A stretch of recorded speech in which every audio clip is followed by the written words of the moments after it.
अपने नौकर से पूछा, मैंने कहा ओए, मैंने कहा तूने तो नहीं उठाया? कहता कल ही याकूब के बारे में पढ़ा है। कहता है, मैंने कहा क्या पढ़ा है? कहता है प्रभु ने कहा।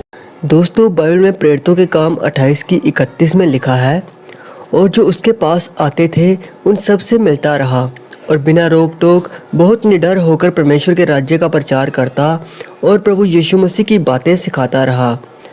दोस्तों, आज हम ऐसी कई गवाहियाँ सुन चुके हैं जिनमें परमेश्वर ने अद्भुत रीति के साथ लोगों के जीवन में कार्य किए और ऐसे कई चमत्कार किए जो कि किसी भी इंसान के लिए करना इम्पॉसिबल था।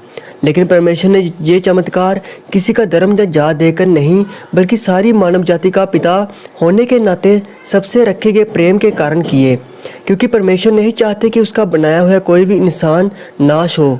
इसलिए आज जिसके भी जीवन में परमेश्वर कार्य करते हैं और अगर वह इंसान सच्चे मन से पश्चाताप के साथ परमेश्वर के पास आता है और प्रभु यीशु मसीह को अपना उद्धारकर्ता ग्रहण कर लेता है, तो परमेश्वर के राज्य में शामिल हो जाता है और सदा का जीवन पाता है, जो किसी इंसान की ओर से नहीं बल्कि सिर्फ और सिर्फ परमेश्वर की ओर से ही मिल सकता है। ईमानदारी के साथ याकूब चलता रहा।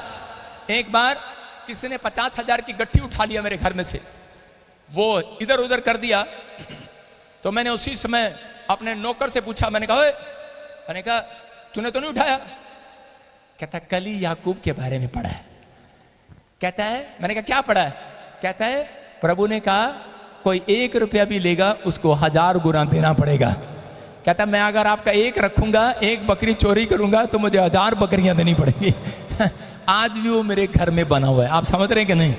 मैं 10 साल पुरानी बात बता रहा हूं। परमेश्वर का आत्मा आज अपने लोगों से बात कर रहा है कि जब उसको ख्याल आया, वो अपने भाई को भेंट देने के लिए गया और भेंट में उसने क्या दिया? 200 बकरियां, 20 बकरे, 200 भेड़, 20 भेड़ें, 30 ऊंट, 30 ऊँटनियां, 40 गायें, 20 गधी, कह रहा है 20 बैल, 20 गधी के बच्चे।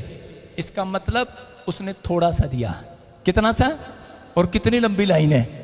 थोड़े नहीं है, इसके पास हजारों भेड़ बकरियां हो गई, गधे बैल ऊंट हो गए। मैं कह रहा हूं आज रात के बाद अगर आपके अंदर ईमानदारी का तोड़ा है, पवित्र आत्मा आज रात आपकी प्रॉपर्टी को, आपके खानदान को बढ़ाने के लिए जा रहा है। चर्च